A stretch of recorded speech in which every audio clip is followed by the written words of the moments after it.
April 11th, 1945.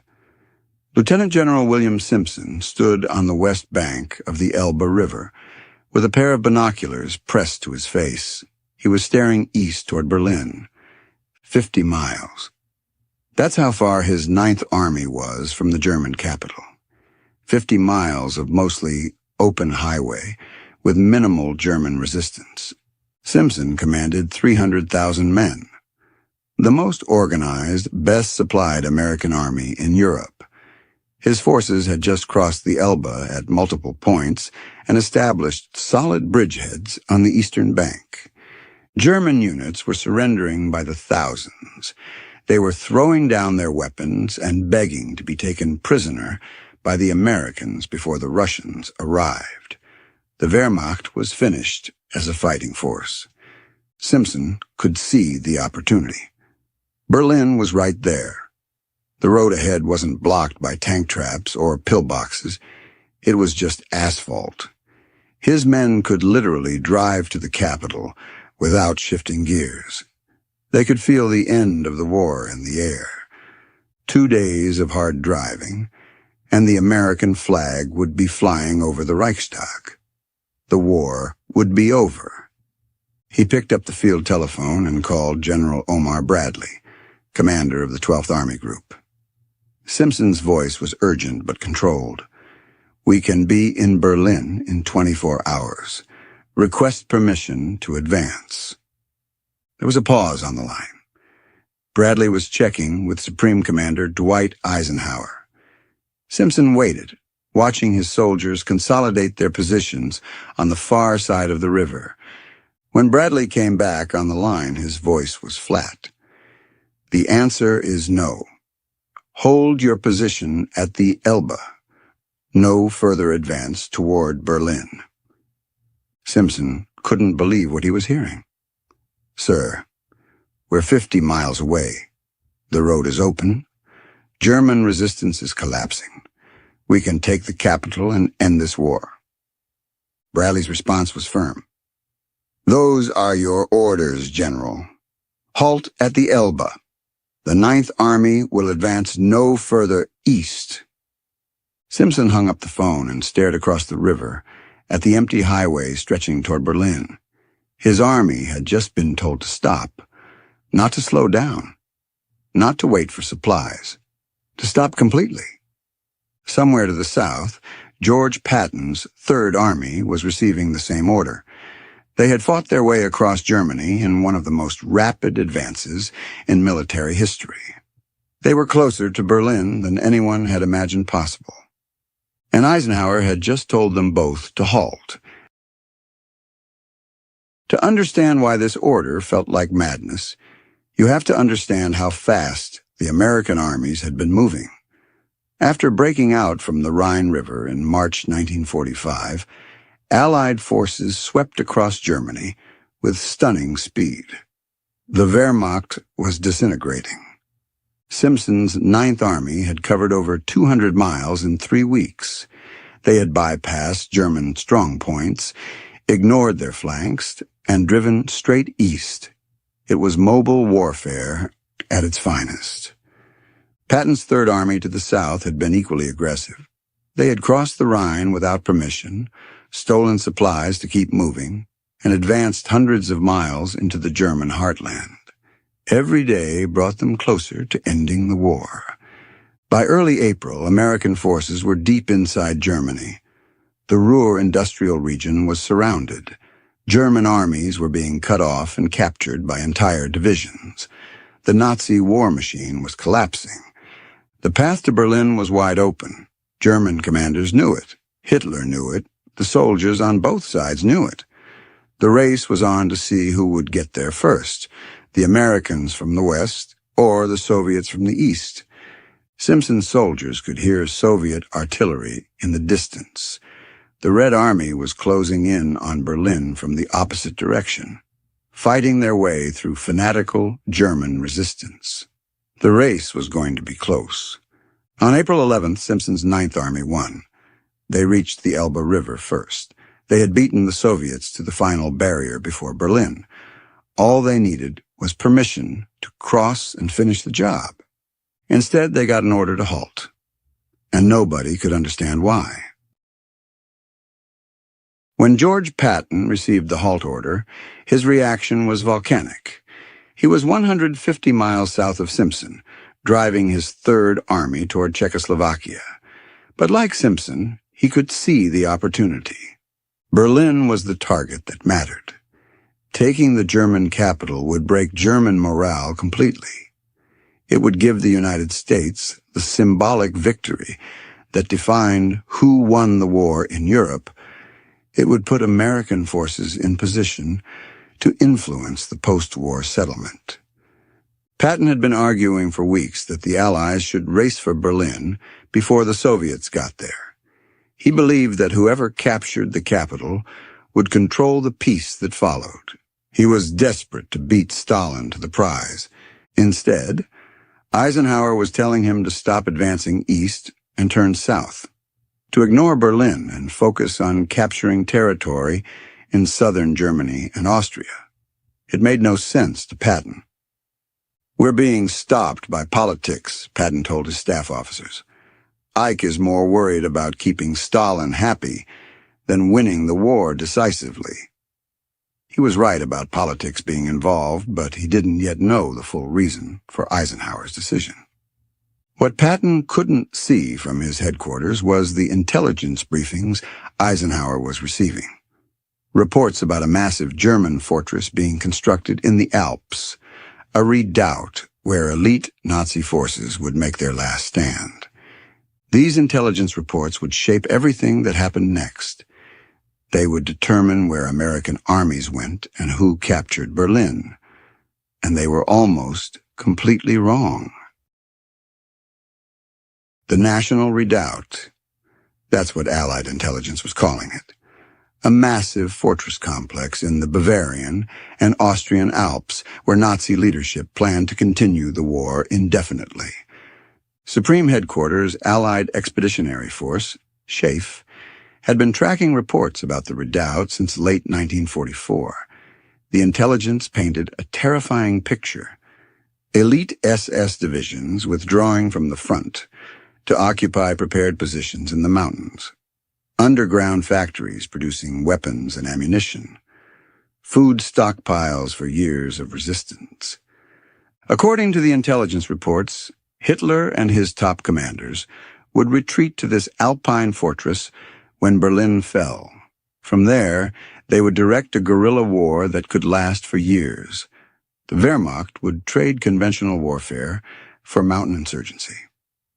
Allied intelligence officers estimated that 200,000 to 300,000 German troops were being moved south to defend the redoubt. They reported that concrete fortifications were being built into mountainsides, that the Nazis were preparing for a fanatical last stand that would make the Italian campaign look easy. Eisenhower studied these reports carefully. He had fought the Germans for 3 years. He knew they were capable of fanatical resistance. The fighting in Italy had shown how effectively German forces could defend mountainous terrain. The Battle of the Bulge had proven they could still launch devastating counterattacks. The prospect of fighting in the Alps for another year or more was Eisenhower's nightmare.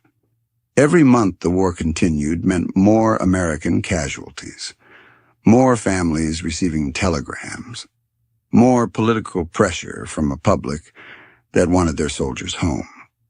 Berlin was a symbol. The Alpine Redoubt was a strategic threat. In Eisenhower's calculation, eliminating the redoubt mattered more than capturing the German capital, so he made his decision. American armies would not race for Berlin. They would turn south and destroy the National Redoubt before it became operational. They would crush the Nazi resistance in the Alps and end the war quickly and decisively. It was a reasonable decision based on the intelligence Eisenhower had. There was just one problem. The National Redoubt didn't exist. On April 12th, Eisenhower issued detailed orders to his army commanders. Bradley's 12th Army Group would halt at the Elbe. Simpson's 9th Army would advance no further toward Berlin. Patton's 3rd Army would turn south toward Austria and Bavaria.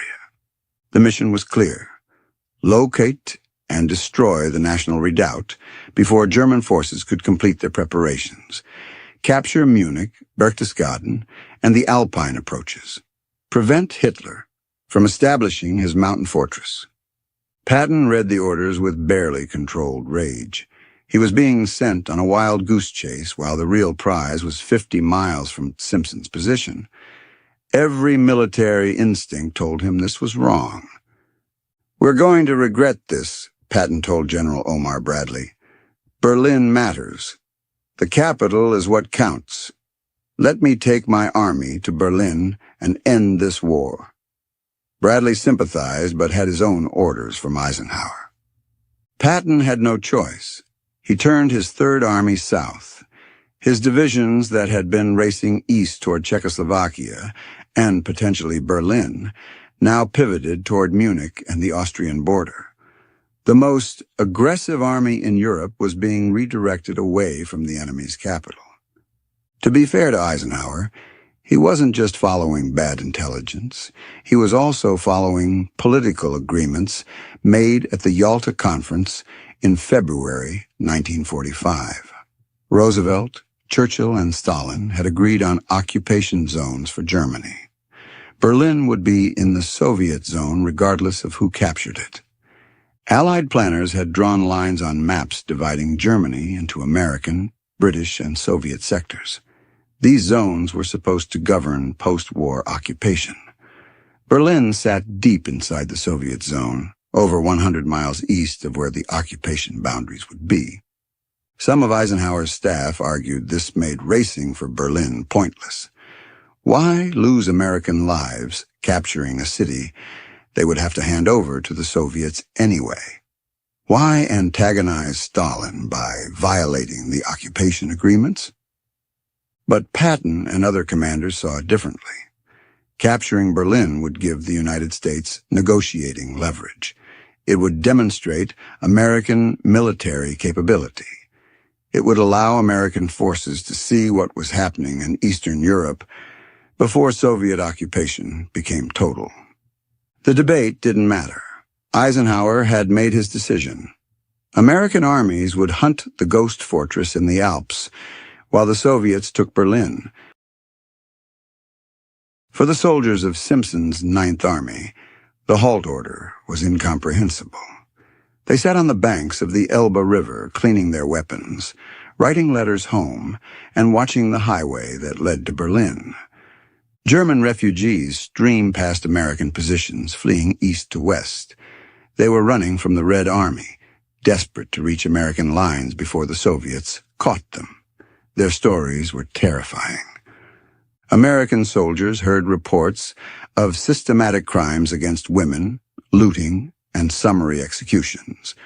The refugees described Soviet soldiers as liberators in name only. They said the Red Army was taking revenge for German atrocities in Russia, and civilians were paying the price. One American lieutenant wrote home to his wife, "We're 50 miles from Berlin. We could be there in 2 days. Instead, we're sitting on this river watching German civilians run from the Russians. The men are asking why we're not advancing. I don't have an answer." It was a surreal contrast. On the West Bank, American soldiers sat in relative quiet, cleaning weapons and brewing coffee. On the East Bank, they could hear the distant screams of refugees and the rumble of Soviet artillery. The sounds of desperation carried across the water, while American forces waited for orders that never came. The frustration was universal. Soldiers who had fought across France, through the Battle of the Bulge, across the Rhine, and deep into Germany, couldn't understand why they were being stopped with victory so close. They had momentum. They had supplies. They had beaten the German army. Why stop now? Some units sent reconnaissance patrols across the Elbe toward Berlin, testing whether the orders might change. Simpson allowed limited patrols, but was clear that no major advance would happen without permission from Eisenhower. That permission never came. Instead, American forces watched the horizon light up at night. Soviet artillery was pounding German positions around Berlin. The final battle for the German capital was beginning, and the United States Army was sitting on the sidelines 50 miles away. The soldiers could hear the guns. They could see the smoke rising in the distance. They knew that history was being made just beyond the horizon, and they had been ordered not to participate. Private James Anderson of the 83rd Infantry Division wrote in his diary, "Today we heard that the Russians have started their attack on Berlin. We're close enough to hear their artillery. Every man in the company is asking the same question. Why aren't we moving?" The answer was in the Alps, where Patton's Third Army was searching for a fortress that didn't exist. April 16th, 1945. Marshal Georgy Zhukov launched the Soviet assault on Berlin. Over 2.5 million Soviet soldiers, 6,250 tanks, and 41,600 artillery pieces began the final attack. It was the largest military operation in European history. The bombardment was apocalyptic. Soviet artillery fired over 500,000 shells in the first 30 minutes. Entire neighborhoods of Berlin disappeared in fire and smoke. The ground shook from the bombardment miles away from the impact zone. German defenders fought with desperate fanaticism. They knew what Soviet occupation would mean. Hitler had issued orders for total defense of the capital. Every street would be contested. Every building would be a fortress. Berlin would not fall easily. From the Elbe River, American soldiers could hear the distant rumble of artillery. The battle was happening just beyond the horizon. Simpson's troops listened to the guns and wondered why they weren't involved. They had reached Berlin's doorstep first. Now they were spectators. The Soviets were paying an enormous price for the city. German defenders were using Panzerfaust, anti-tank rockets, to destroy Soviet tanks in close-quarters street fighting. Every block cost lives. Every building was a battleground. The Red Army was taking casualties at rates that American commanders considered unacceptable. But Stalin wanted Berlin. The Soviet dictator had ordered Zhukov to capture the city before the Americans could get there. Stalin understood that whoever took Berlin would be seen as the conqueror of Nazi Germany. The symbolic value was worth any price. By April 25th, Soviet forces had surrounded Berlin completely. The encirclement was total. Any German units still in the city were trapped. The end was inevitable. It was just a question of how long the Germans would hold out, and how many more would die. American reconnaissance units reported back to Simpson's headquarters. Soviet forces were now between the Elbe and Berlin. Even if Simpson received permission to advance, the opportunity had passed. The Soviets had claimed the prize. On April 25th, American and Soviet forces made their first official contact at Torgau on the Elbe River. The meeting was supposed to be a celebration, an historic moment when the armies that had crushed Nazi Germany from east and west finally met in the middle. The reality was more complicated. The photographs from Torgau show smiling soldiers, handshakes, and vodka toasts. American and Soviet troops embracing as allies who had defeated Hitler together. The images were sent around the world as proof that the Grand Alliance had triumphed. Behind the smiles, American officers were having a different experience. They were seeing the Red Army up close for the first time. What they saw disturbed them deeply. Soviet soldiers were looting systematically. They took watches from German civilians at gunpoint. They confiscated food, clothing, anything of value. American officers watched Soviet troops strip entire villages of movable property and ship it east. The treatment of German women was worse. American commanders received reports from German civilians describing systematic crimes against women by Soviet troops. The scale was beyond anything American forces had witnessed in their advance across Germany. It wasn't combat misconduct. It was systematic. Captain John Thompson of the 69th Infantry Division wrote in his report, "The Soviet soldiers seemed to view Germany as conquered territory where normal rules don't apply. Their officers make no effort to control their behavior. The German civilians are terrified of them." At the official meeting, American and Soviet commanders exchanged pleasantries through translators. They praised each other's armies and toasted victory over fascism. The photographs captured this diplomatic surface. They didn't capture what American soldiers were thinking. Lieutenant Colonel Alexander Gardner spoke with a Soviet colonel about the advance on Berlin. The Soviet officer was matter-of-fact about casualties. "We lost perhaps 80,000 men taking the city, but we took it. That's what matters." The number shocked Gardner. 80,000 dead for a city that German resistance couldn't have held for more than a few weeks. Gardner did the math. If Simpson's 9th Army had advanced to Berlin from the Elbe, they would have faced minimal German resistance. The Wehrmacht was finished.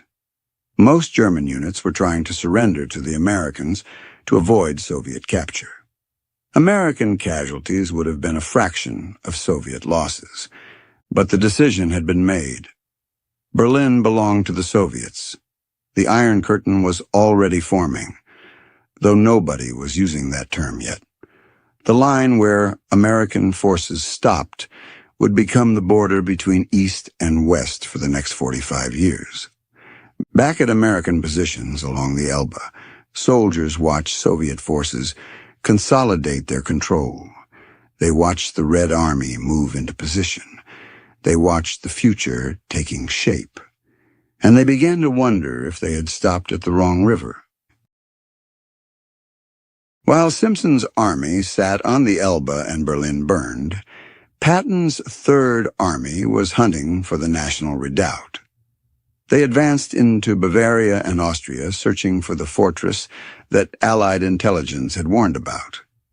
Patton's soldiers drove into the Alpine foothills, expecting to encounter prepared German defenses. They anticipated having to fight their way through mountain positions manned by elite SS troops.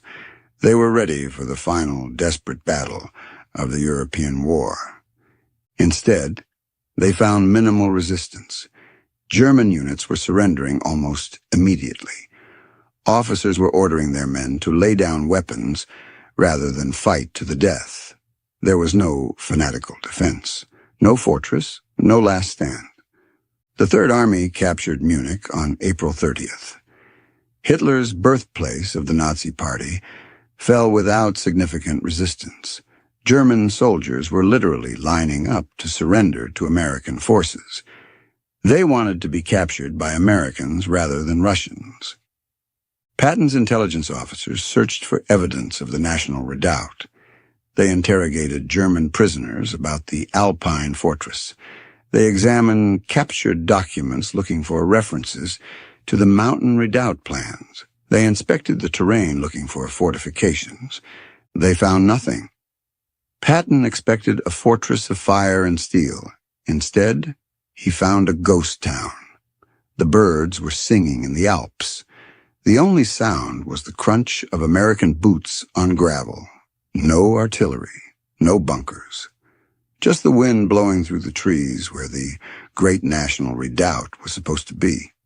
No underground factories. No massive supply depots. No concrete bunkers built into mountainsides. The National Redoubt was a myth.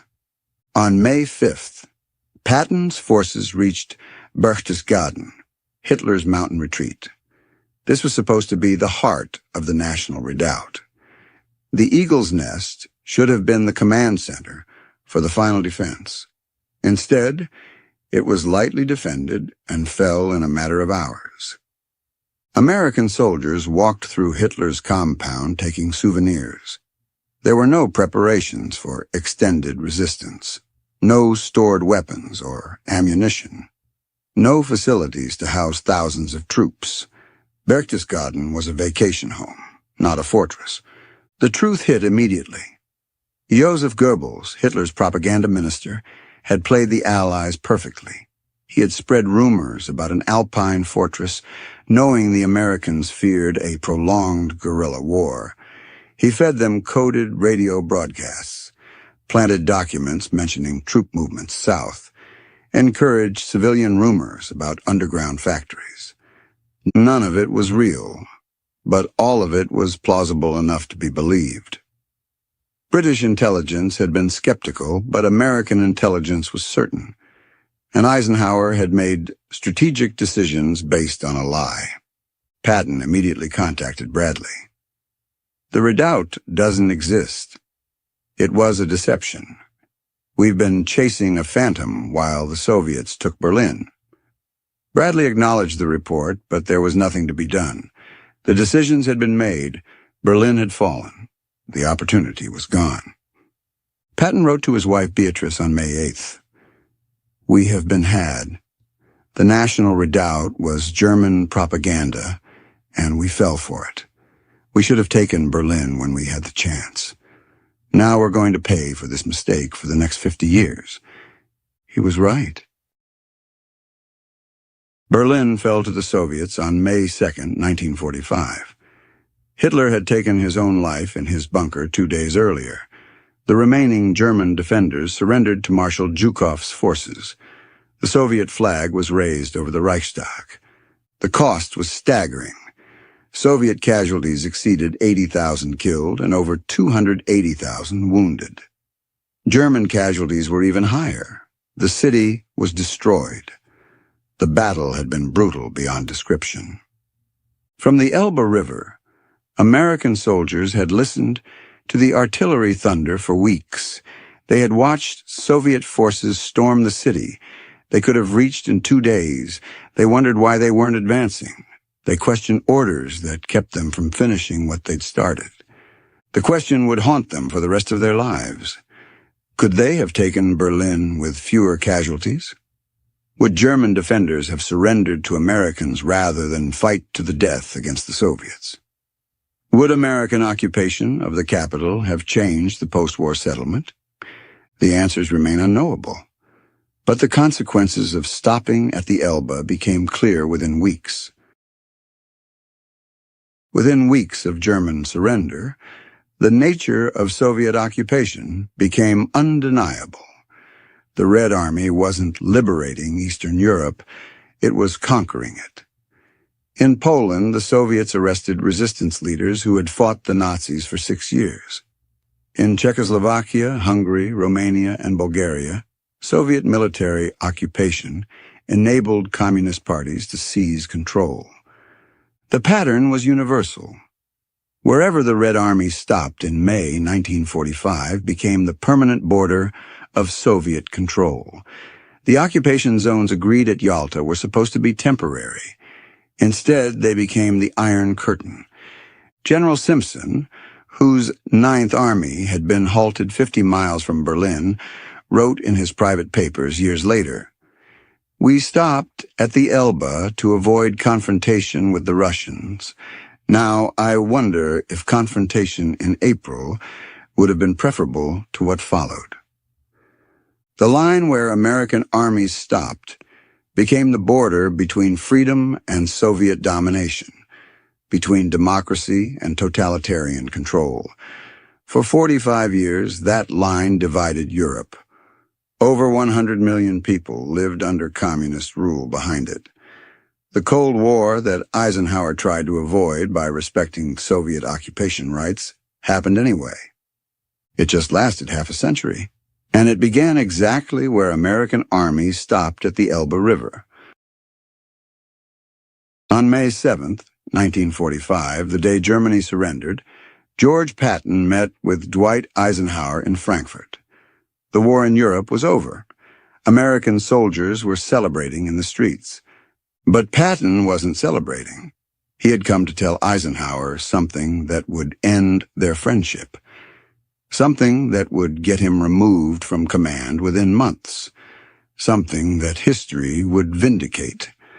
He told Eisenhower that the United States should immediately attack the Soviet Union, that the Red Army was exhausted and vulnerable, that American forces were at peak strength, that if confrontation with the Soviets was inevitable, May 1945 was the moment to act.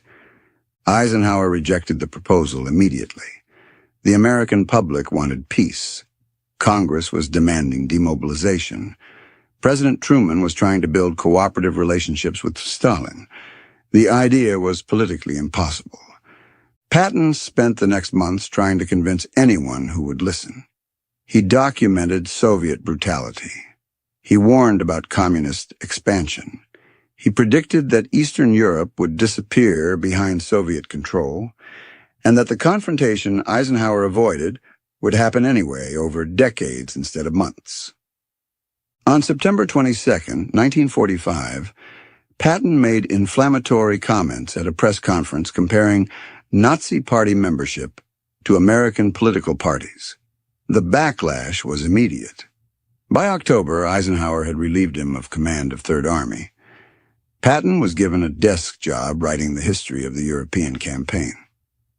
On December 9, 1945, Patton was critically injured in a car accident near Mannheim, Germany. He was paralyzed from the neck down and died 12 days later in a hospital in Heidelberg. He was buried at the American Cemetery in Luxembourg, alongside soldiers of the Third Army. Everything Patton predicted came true. Soviet occupation of Eastern Europe, communist expansion globally, the Iron Curtain that divided the continent for 45 years, the Cold War that cost trillions of dollars and millions of lives in proxy conflicts around the world. The question remains whether his solution would have worked, whether attacking the Soviet Union in May 1945 would have prevented communist domination of Eastern Europe or started World War III, whether advancing from the Elbe to Berlin would have given America negotiating leverage or fractured the Grand Alliance. These questions are unanswerable with certainty. But the decision made at the Elbe River in April 1945 shaped the next half-century of history. The line where Simpson's army stopped became the Iron Curtain. The intelligence failure about a ghost fortress in the Alps redirected American strategy at the most critical moment. 50 miles from Berlin, American soldiers stood on a riverbank and watched the future being decided. They wondered why they weren't advancing. They questioned orders that seemed to contradict everything they'd fought for. And decades later, historians would wonder the same thing.